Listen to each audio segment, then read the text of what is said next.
शिमला की वादियों में बसा ग्लेन व्यू होटल सैलानियों के बीच एक लोकप्रिय ठिकाना था। ठंडी हवाएं, घने देवदार के जंगल और होटल की छत से दिखता बर्फ से ढका पहाड़ सब मिलकर एक स्वप्न सा अनुभव देते थे। नवविवाहित जोड़े, परिवार और अकेले घूमकर हर कोई यहाँ की शांति और सुंदरता में खो जाता था। रवि और अंजलि दिल्ली से आए थे। रवि एक फोटोग्राफर था और अंजलि एक ब्लॉगर। वे यहाँ अपनी शादी की सालगिरह मनाने आए थे। होटल में उनकी मुलाकात हुई एक रहस्यमय युवक शकील से, जो खुद को ट्रैवल व्लॉगर बताता था। वह हर समय अपने कैमरे से वीडियो बनाता रहता, पर्यटकों से बात करता और जगह जगह घूमा करता। एक शाम जब होटल में बोनफायर का आयोजन हुआ, तभी अचानक बिजली चली गई।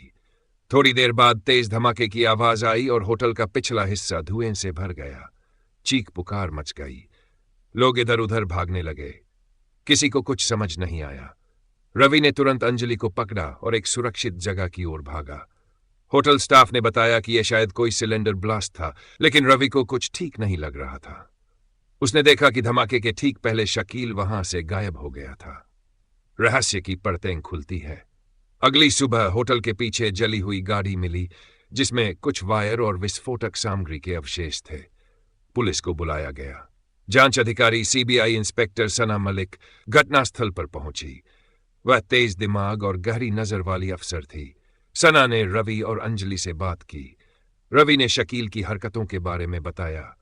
सीसीटीवी फुटेज निकाला गया, लेकिन अजीब बात यह थी कि शकील का चेहरा किसी भी कैमरे में साफ नहीं दिख रहा था। ऐसा लगा जैसे उसने जानबूझकर कैमरों से बचने की कोशिश की हो। होटल में रुके मेहमानों से पूछताछ शुरू हुई।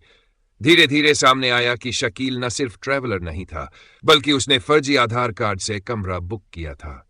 उसका असली नाम फरहान खान था और वह एक अंतर्राष्ट्रीय आतंकी संगठन से जुड़ा हुआ था। हमले की साजिश। जांच में पता चला कि फरहान का मकसद होटल नहीं, बल्कि होटल के पास बने रक्षा अनुसंधान केंद्र पर हमला करना था, जहां सेना की नई तकनीक पर काम हो रहा था। होटल को उसने इसलिए चुना क्योंकि यहां से उस केंद्र की गतिविधियों पर नजर रखना आसान था। वो पर्यटक बनकर होटल में रुका, पर्यटकों से घुल मिल गया और ड्रोन कैमरे की मदद से अनुसंधान केंद्र की तस्वीरें ले रहा था। धमाका उसका पहला ट्रायल था। वह देखना चाहता था कि विस्फोट के बाद सुरक्षा व्यवस्था कैसी सक्रिय होती है। सीबीआई का जाल। सना मलिक ने योजना बनाई। उसने रवि और अंजलि से मदद मांगी।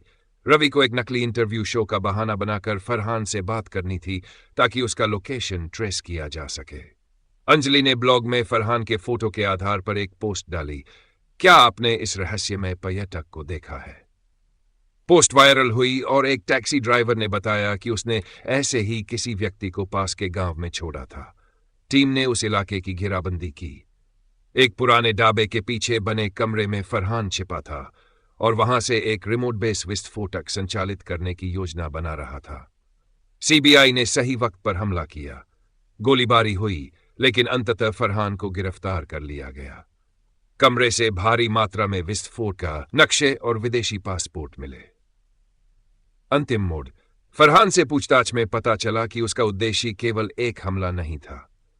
वह चाहता था कि शिमला जैसे शांत पर्यटक स्थल पर डर का माहौल बने, जिससे देश की पर्यटन अर्थव्यवस्था को नुकसान पहुंचे और विदेशी निवेशकों का भरोसा टूटे। रवि और अंजलि को उनकी बहादुरी के लिए राष्ट्रपति पुरस्कार मिला। सना मलिक को विशेष सम्मान से नवाजा गया। शिमला फिर से गुलजार हो गया, लेकिन अब वहां की पहरेदारी कुछ ज्यादा सख्त हो गई थी। पर्यटक अब भी आते हैं, हंसते हैं, फोटो लेते हैं, लेकिन सुरक्षा कैमरों की नजरें हर समय चौकस रहती है। शिक्षा। देश की सुरक्षा के वहां पर तैनात जवान ही नहीं करते, बल्कि हर नागरिक की सतर्कता भी उतनी ही जरूरी है। कोई छोटा सा शक भी एक बड़े खतरे को टाल सकता है।